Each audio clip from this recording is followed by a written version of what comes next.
What's going on, guys? Big Nasty here with Team BIG, Big Into Games, and I'm bringing you guys my new updated mekk-knight deck profile. I know I did one a few months ago, but post Eternity Code, we got this guy, Girsu the Orcus mekk-knight, and this guy just makes the deck so much more easily usable to be like going first, or just situations where you can just search him out easily to keep going into more combo plays.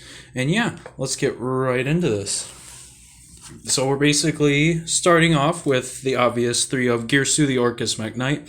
I have tried him in Orcus too, and he is a really good card, whichever deck you play him in, really. But I found mekk-knights to be a really interesting card because if you find yourself getting stuck going first, he's basically like one of your best like combo starters, sending your World Legacy cards to grave so you can get more advantage off of him that way. And then for the regular mekk-knights, I still play the three purple. Three purple I still feel is mandatory because all the mekk-knights are free special summons, and this one gives you a search of any of them to your hand, so you can add your Girsu back with this, or from your deck to hand. And then I play the triple mekk-knight Blue Sky. Really like him because he's able to abuse his searching ability sometimes if your opponent doesn't care about a column. He can special summon himself to a column and search mekk-knight monsters equal to the number of cards in an opponent's column that it's in. And it's just really good to help you just search out more. And then we play the two Indigo. He's probably the best because you can move him around when you have your cards like Memory, Whispers, or Secrets to basically just negate any cards your opponent has or maybe a threat to you. And for the one-ofs, I play the red, the yellow, and I also am starting to run green now. These are all good as one-ofs. Red can pop monsters when you banish a mekk-knight. Yellow can do the same with spells and traps. And I found green pretty good because if you find yourself in like a mid game, he can attack monsters that are in the same column as him, and he'll be able to add your mekk-knights back to your graveyard from your hand. And so I just thought that was better. And he's just another body to see to help you see your plays more. And then I play for the World Legacy. I just play the one World Chalice. I was trying World Armor for a while, but I just felt that this was the better card overall, because you don't want to see too many. Like, yeah, it can be used as discard fodder, but usually you don't want to really waste like your succession or anything when using those guys. And hand trap lineup, I play the two Ash because you don't want to see multiples of it because you want to see a good variation in your hand, and I feel two is okay for this build. And I also do the same with two Nibiru, and I play two Fantastical Dragon Phantasme. I would play Nibiru and or Phantasme at 3. I just don't know of what I want to take out of the deck or put in because the space is so tight in here, but I just feel that these are good ratios overall. And I also played the two Gamma Seal, the Sea Turtle Kaiju, just to get over any problematic monsters that like can't be destroyed by battle or unaffected by card effects or stuff like that. He basically can get over your opponent's Appaloosa or Borreload Savage Dragon or anything like that. And that was it for the monsters, and now we'll move on to the spell count. I play 3 of the World Legacy Memory. He special summons any mekk-knight monster from your deck, and it allows you not to summon monsters for the rest of the turn except mekk-knight monsters. So a really good extender to just help you keep going up into your link plays and all that. And I do play 1 Succession. I know people do play 2. It is a once per turn effect, and I just don't want to see a second one if I'm not able to use it.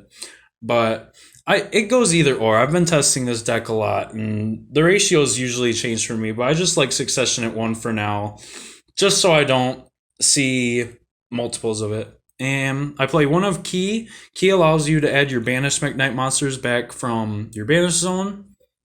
It allows you to special summon your mekk-knights back from the banished zone, and it also negates trap effects in the same column as a mekk-knight, and that's pretty good. And I also play a one of Orchestrated Return because you do have the World Chalice in here if you hard draw it, or an extra Girsu that you don't need that you may open up with. Orchestrated Return can just do that to get you 2 free cards, and I feel that's pretty cool.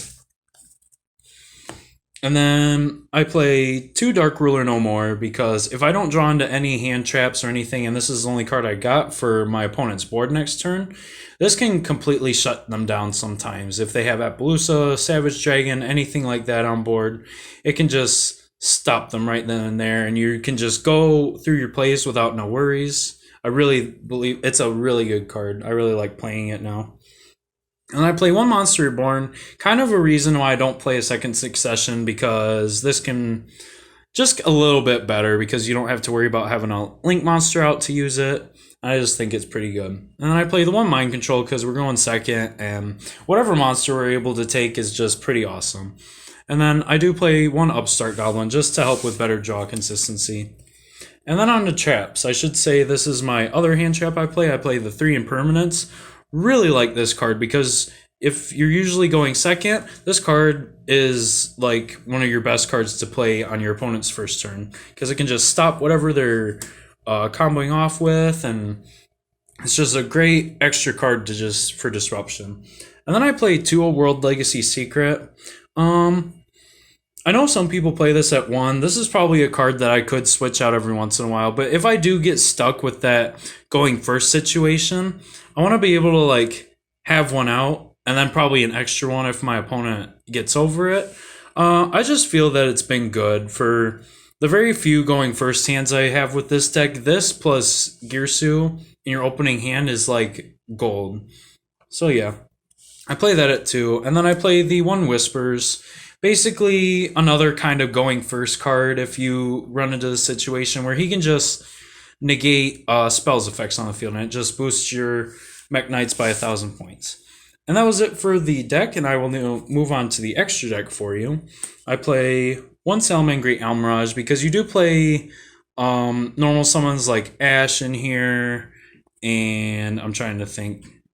I don't think Girsu, but he comes up every once in a while if you don't have just any columns to set up and you just maybe drew that second Ash or something and you just don't have anything else to combo off. But with that, Almirage does come in clutch most of the time.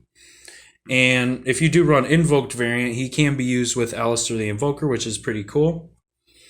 And then I play the 1 Nightmare Phoenix for spell and trap destruction.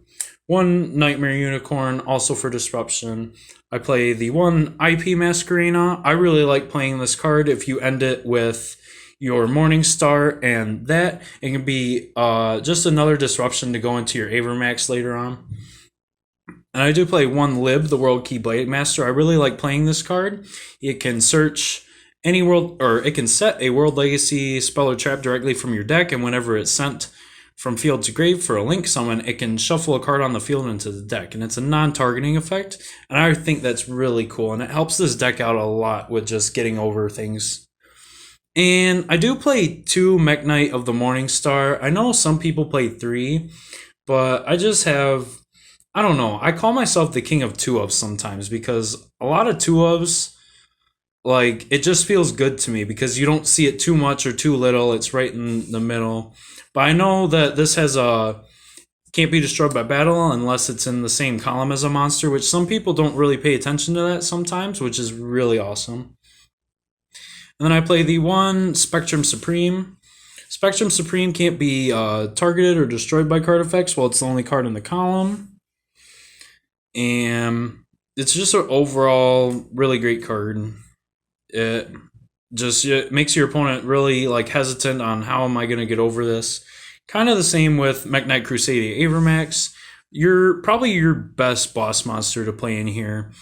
And he's just good going over anything. He's just the big boy you want to end on, really. And I also play 1 of the Boral Sword Dragon for OTK purposes. Really like playing him. And then I play 1 Borreload Dragon just for those cases in which I could take a monster and also go for game. And I also play Topologic Zero Boros. Now, not a lot of people expect this card, and it did get a new errata in the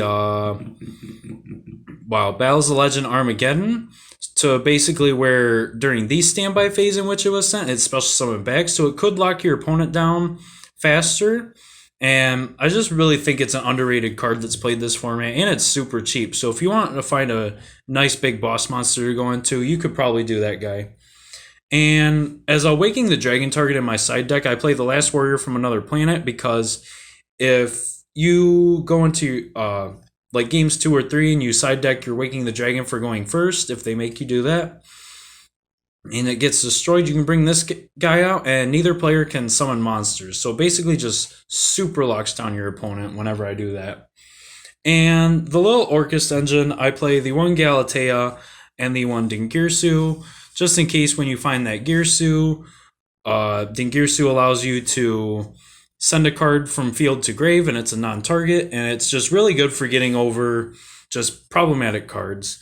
And yeah, that was the deck profile, guys. I hope you enjoyed it. Let me know what you thought about it. Let me know changes and cool little text that you think would be cool in this, because I do want to broaden my horizon on how to play this deck, because this is probably going to be one of my more competitive decks that I play overall. But yeah, thank you guys for watching. Hope you like and subscribe. And yeah, I will see you guys in the next video. Peace out.